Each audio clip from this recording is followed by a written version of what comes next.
আমি যা যেটুকুন করি মনের জোরে করি, আর এবং কাজটাকে নিজেকে আরও করার চেষ্টা করি।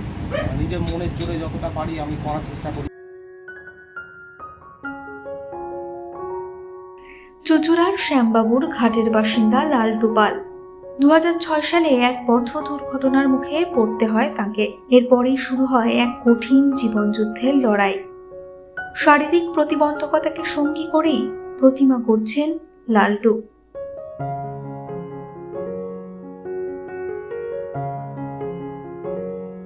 বাবার কাছেই ছোটবেলায় হাতে খড়ি লালটু পালের। বাবা মারা যাওয়ার পর লালটু এবং তার ভাই প্রতিমা গড়ার কাজ শুরু করেন। একদিন প্রতিমা গড়ার সরঞ্জাম কিনতে গিয়ে পথ দুর্ঘটনায় মৃত্যুর মুখ থেকে ফেরেন লালটু। এরপর থেকে শুরু হয় এক কঠিন লড়াই। এই 10-12 বছর বয়স থেকে কাজ করছি। আমি ঠাকুরই তৈরি করি, ঠাকুরের সব রকম ঠাকুর তৈরি হয়। হ্যাঁ, আর এটা কাজটা শেখা হচ্ছে আমার বাবা আর কাকার কাছ থেকে কাজটা শেখা। অসুবিধে নিয়ে ওই নিজে একটুখানি বুঝে শুনে আমাকে কাজটা করতে হয় আর কি। আমি শারীরিক প্রবলেম, আমি যা যেটুকুন করি মনের জোরে করি, আর এবং কাজটাকে নিজেকে আরও করার চেষ্টা করি। নিজের মনের জোরে যতটা পারি আমি করার চেষ্টা করি, করে মানুষকে বোঝাতে চাই যে আমি এই অবস্থায় একটু কষ্ট করে যে জিনিসটা করি এটা মনের জোরে আমি করি। কত বছর হয়েছে অ্যাক্সিডেন্ট? আমার অ্যাক্সিডেন্ট হয়েছে 2006 অ্যাক্সিডেন্ট হয়েছে। 2006 থেকে এটা 18 বছর অ্যাক্সিডেন্ট।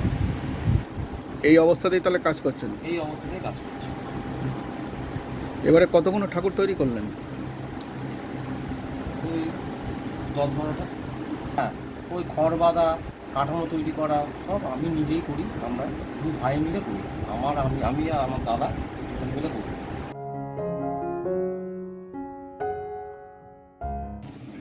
কারণ হচ্ছে ভাইয়ের একটা বিরাট অ্যাক্সিডেন্ট হয়েছিল, সেটা 2006 সালে চুচুড়ার মারকুণ্ডগলির মুখে।